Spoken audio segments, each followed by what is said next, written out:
From the start of our marriage, I've had a hard time dealing with my mother-in-law and father-in-law. They've always treated me poorly, and to make things worse, they've constantly criticized me for not being able to have children. What hurt even more was when my husband, who should have been there for me, said, "My sister-in-law is young and beautiful, and unlike you, she had kids right away." I'm honestly jealous of my brother. On top of that, my mother-in-law accused me of being infertile because she claimed I was having an affair and said she had proof from a hidden camera. So I came up with a plan. I called a family gathering, pretending it was to celebrate my nephew's birthday, and suggested we all watch the supposed evidence of my affair that my mother-in-law was talking about. When we watched it, my sister-in-law Scott and my father-in-law muttered, "I knew it," in shock. My name is Emma, and I'm 36 years old. I work in the international business division of a mid-sized trading company. I live with my husband, Scott, who is the same age as me and works at a steel manufacturing company, along with my in-laws. We don't have any children yet. I met my husband at a dating event a friend invited me to. At that time, I was in my 8th year on the job, finally getting the hang of it and starting to enjoy my work, so I wasn't really thinking about marriage. But I couldn't say no to my college friend, who kept insisting, "You have to come." Honestly, I was more interested in the special menus the restaurants had prepared for the event than in finding someone. I felt a bit out of place compared to my friend, who was actively socializing, but it turned out she got close to a guy who was there with Scott. Apparently, Scott wasn't too interested in the event either, and had been dragged along just like me. We ended up hanging out together as bystanders, but since I thought it was just a one-time thing, I didn't exchange contact information with him. However, exactly 2 weeks after the event on a Sunday, I got a call from an unknown number. At first, I ignored it, but after work, the calls started coming every 15 minutes. I kept wondering, who could this possibly be? I was getting frustrated and was about to block the number, but before I did, I decided to answer the call to find out who was behind it. It turned out to be Scott, the guy I had met at the dating event. He said, "Oh, good. Is this Emma?" I was relieved to know who it was, but I was also confused because I knew I hadn't given Scott my number. When I asked him how he got my number, he casually replied, "I begged a friend who was with me at the event to get it for me." Apparently, my friend had hit it off with Scott's friend and decided to start dating him after the event. Scott, who hadn't gotten my contact information, found out about this and managed to get my number by asking my friend repeatedly. Although I was a bit upset that my friend had given out my number so easily and that Scott had gone to such lengths to get it, we somehow started dating. A year later, Scott proposed to me. It wasn't a whirlwind romance, but I felt that I could live a calm and peaceful life with Scott, who had a gentle and endearing personality. There were no issues from my side about getting married. My parents had been living apart since I started college, but they hadn't divorced because they didn't see any real benefit in doing so. Friends and acquaintances would ask if I felt sad about it, but I had always felt distant from my family, so their separation seemed like it was bound to happen. During my college years, my parents supported me financially, so I would visit them alternately during long vacations.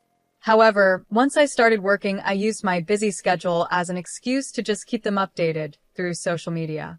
When I told my parents about my marriage, they said they would attend the ceremony if there was one. But when I explained that we were just going to register the marriage without any special ceremony, they later sent me a generous sum of money as a wedding gift, which was more than enough for me. However, my in-laws, Rachel and Brian, weren't happy with how my parents handled the marriage. They said things like, "To think they would settle their only daughter's marriage with money. How insensitive." They spoke in a bitter tone, which bothered me. But then Scott defended me by saying, "Money is definitely a sign of love. It's ridiculous for Mom, who has never worked, to say something like that. Dad should know better, considering how hard it is to earn money." Hearing him stand up for me like that made me feel truly happy that I had chosen him. But about 6 years into our marriage, things started to go downhill. The first sign was when I got promoted at work. I had worked hard in my department since I joined the company, and that year, I decided to take the promotion exam. When I passed the exam, they told me, "Emma, you mentioned in your interview that you wanted to work globally in the future, right? How about starting in the International Business Division to gain some experience? I was thrilled that my hard work was recognized, and I was excited to share the news with Scott. But when I told him, he got visibly upset and snapped at me, saying, "Oh, okay. And what are you trying to say? That you've climbed the ladder, and you're some big shot now?" I was shocked by Scott's reaction and wondered if I had said something wrong. I quickly apologized, saying, "I'm sorry, I didn't mean it like that." But Scott responded harshly, "See? Playing the victim like that just proves you're looking down on me." Then he angrily threw his beer can into the trash, slammed the door, and left our apartment. He didn't come back for a week. He ignored my texts and calls, and when I called his office, they told me he was out, but at least I knew he was safe. I thought about waiting for him outside his office, but I didn't want to embarrass him. So I decided to go to my in-laws' house to talk to them about what was happening. I knew they would probably blame me, but I didn't know what else to do. Even though I showed up unexpectedly, they let me in without any trouble. But as soon as I stepped into the living room, I was shocked by Scott's angry outburst. He yelled, "What do you want now? Have you come all this way to mock me some more?" I quickly said that wasn't my intention and that I would apologize if I had caused any misunderstanding. But Scott didn't want to hear it, and my in-laws started blaming me too. They said things like, "Just because you both work doesn't mean you can act all high and mighty. Don't you know that's not how a wife should behave?" This is exactly why we were against this marriage from the start. Rachel, my mother-in-law, was just as loud as Scott, cursing at me. From there, it turned into an endless lecture about how I had hurt their son's ego. No matter what I said, they blamed me for everything. Finally, they told me, "Scott doesn't want to go back to the apartment you two shared. If you don't want a divorce, then move out of that apartment and come live here with us. We'll teach you how to be a proper wife." Looking back, I wonder why I didn't just agree to a divorce right then and there. But at that time, I still had feelings for Scott. Having grown up watching my parents stay married in name only, I think I was confused and didn't really understand what marriage should be. After I followed my mother-in-law's suggestion and moved out of the apartment to live with my in-laws, they were extremely pleased, and it didn't take long for me to understand why. It turned out that Scott's older brother, Charles, who was 5 years older, had been living with them but moved out about 4 months before my promotion. He had found a girlfriend and wanted to live on his own. Rachel, who had always adored Charles because he graduated from a more prestigious university than Scott, was shocked and deeply upset by his sudden departure. But the problem wasn't just emotional.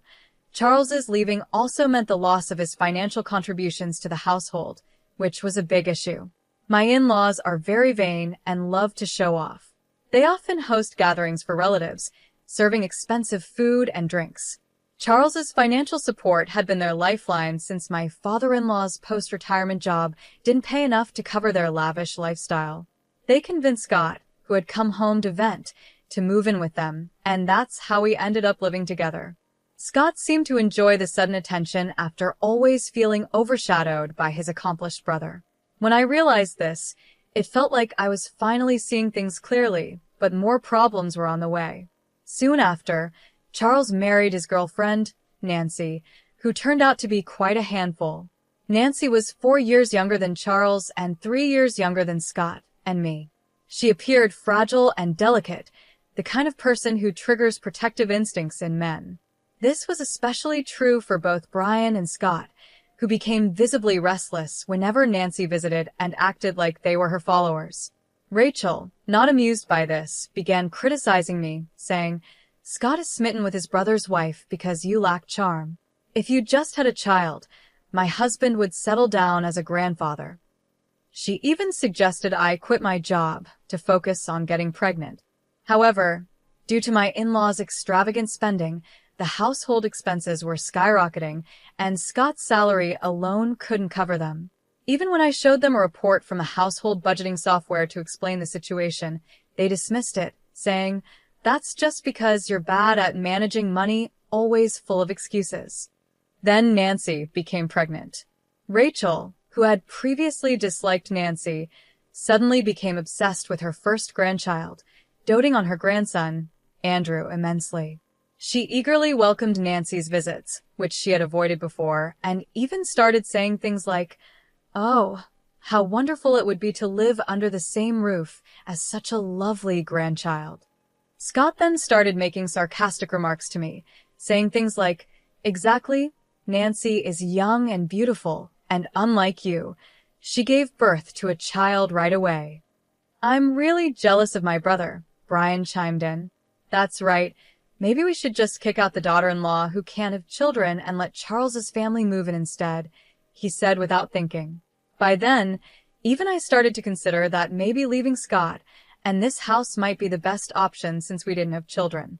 Then, as if on cue, Nancy became pregnant with her second child. Rachel's obsession with her grandchildren grew stronger, and she started treating me even worse. She came up with a ridiculous theory and said, "The reason you can't have children must be because you're having an affair. You're just worried you won't know if the child is Scott's or your lover's."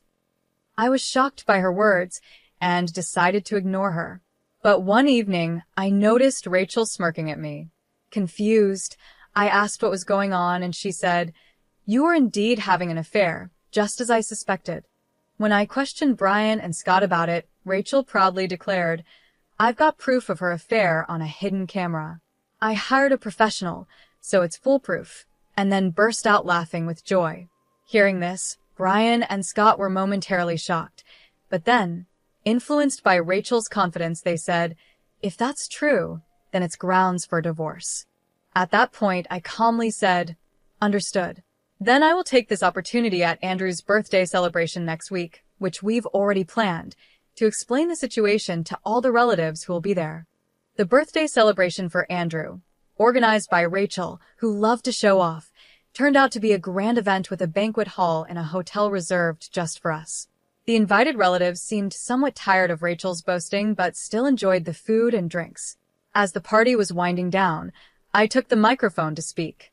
Everyone turned their attention to me, wondering what was happening. I began, "I apologize for interrupting your conversations, but I have a brief announcement to make to all of you gathered here today." The crowd started murmuring in confusion, while my in-laws and Scott, assuming I was about to confess and discuss divorce, smirked just like before. Charles's family, the guests of honor today, were also present. On my signal to the staff, a screen was lowered behind me, the projector was set up, and the lights dimmed.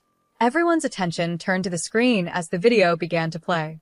The video started with footage of a shady hotel district, and as the entrance of one particular hotel came into focus, Scott, Brian, and Nancy's faces turned pale, just as I expected.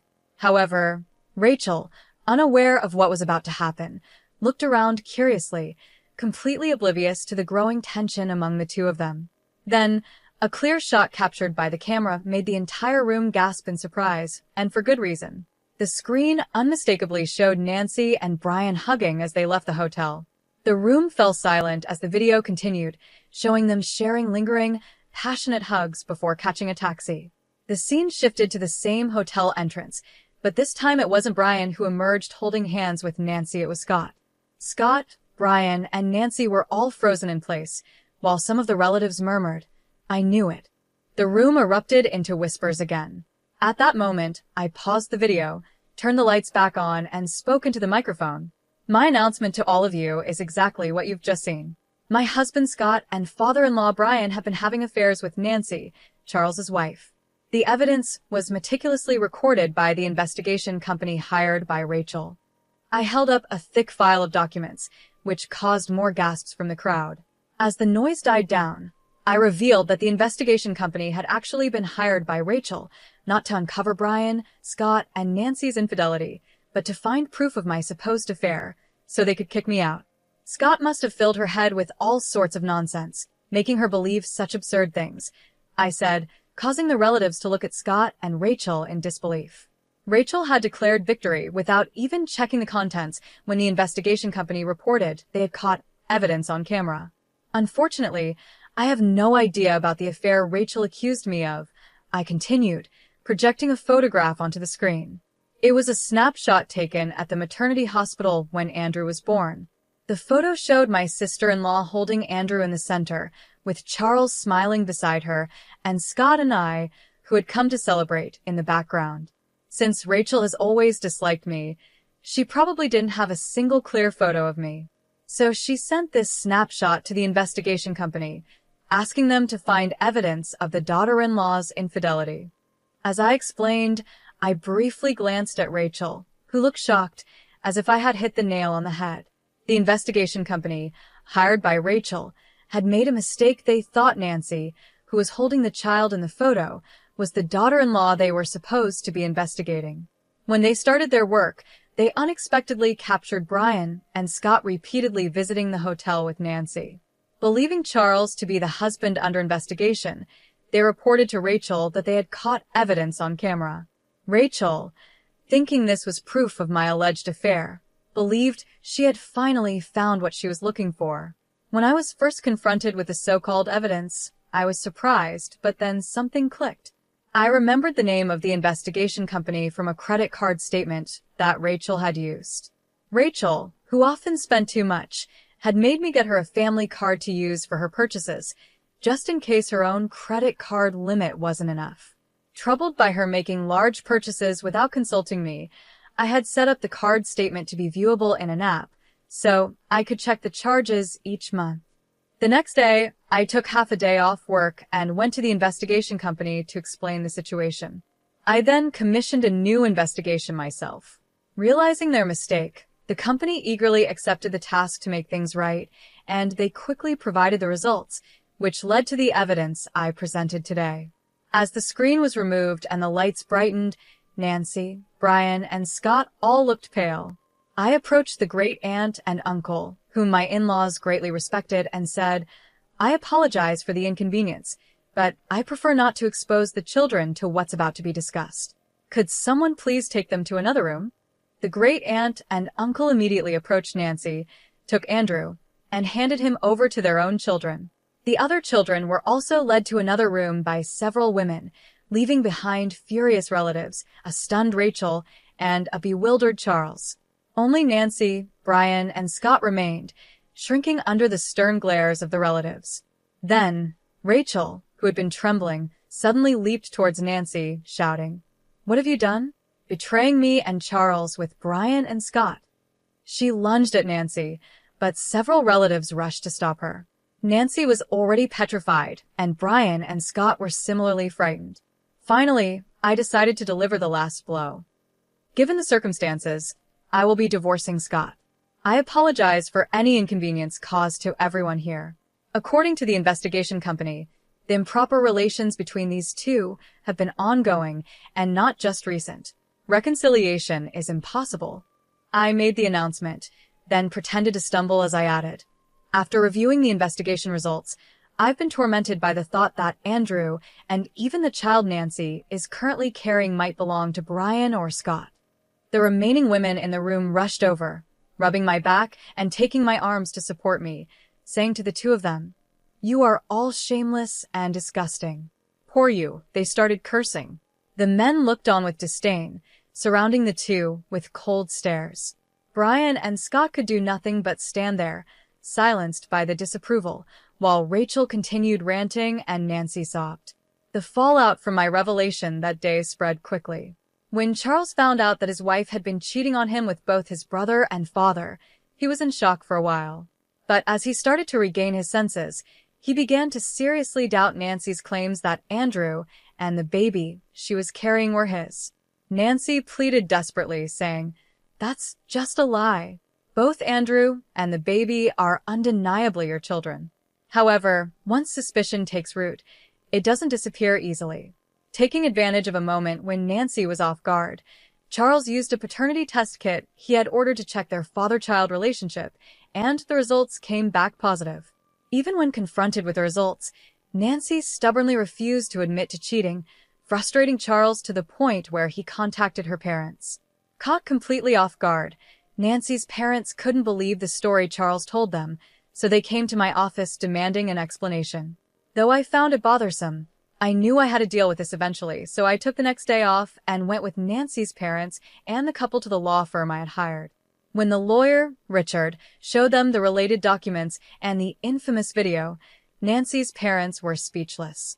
Seeing this, Charles triumphantly declared, "See? I told you she betrayed me. cheating with both my brother and father. It's clear neither Andrew nor the baby she's carrying are mine." But Richard interrupted him sharply, saying, "Would you mind discussing that among yourselves? You're here not to discuss who the father of the children is, but to address the issue of child support." It was obvious that Richard wasn't taking sides, but what shocked me more was Nancy and her parents' reaction. Nancy retorted mockingly, "It's your fault. Scott cheated on you because you were always working and not being attractive enough, right? It's your own doing." I calmly replied, "Is that so? Then we'll have to let a third party decide." "Who's right?" "Maybe a judge will decide." When I mentioned a trial, Nancy's parents turned pale, and it was no surprise. Both of them were teachers at a prestigious girls' school in the area, and the idea of their daughter, who was supposed to represent the ideal of a good wife and mother, being involved in such a scandal with her brother-in-law and father-in-law would ruin their reputation. As soon as they heard the word trial, Nancy's parents immediately begged, "We sincerely apologize." But to me, at this stage, an apology from anyone didn't matter. I glanced at Richard and stood up, signaling the end of the meeting. Later, Richard informed me that after I left, Charles, Nancy, and her parents caused a huge uproar, but they finally left after Richard threatened to call the police. Not long after, perhaps as a way to keep things quiet, Nancy's parents transferred a large sum of money through Richard. Given how things turned out, what happened to Charles and Nancy didn't concern me much, but around the same time, I found out about the fate of my in-laws through Scott, who had also demanded a division of assets. According to Scott, Charles filed for divorce and refused to pay child support for Andrew or the unborn child unless a DNA test proved he was the father. He even declared he would file for denial of paternity as soon as the child was born. Fearing the worst, Nancy's parents, against her wishes, forced her to undergo prenatal testing. It turned out that the father of the unborn child wasn't Charles, but shockingly, it was Scott. Even more, it was revealed that Andrew's father was Brian, making the situation beyond repair. When Rachel, who had doted on Andrew, found out he was actually her husband's child, she had a mental breakdown. She aged rapidly and is now almost bedridden, with Brian taking care of her around the clock. Brian told his father-in-law, "I won't look after you in your old age, get Scott to do it." Unfortunately, most of Brian's retirement funds had been spent on luxury brands and jewelry for Nancy in an attempt to win her favor, leaving almost nothing behind. As a result, with their inheritance depleted, Brian and Rachel, now abandoned by Charles, turned to Scott in desperation. But Scott, already burdened with my asset division claims, was reportedly being pressured by Nancy, who had been divorced by Charles. She was demanding that Scott marry her, insisting, "Now that it's come to this, you're going to take responsibility for both the unborn child and me. I'm sorry for everything that's happened. I apologize, so please give me another chance." "I love you, Emma." Scott begged for forgiveness, but it was clear he wasn't seeking my love. He just wanted my financial support and someone to care for his parents for free. Since I had no lingering feelings for Scott, I instructed Richard to convey my final decision and blocked all contact with him except through one social media platform. Eventually, the divorce was finalized, despite some disputes. The asset division was paid in full in 2 installments.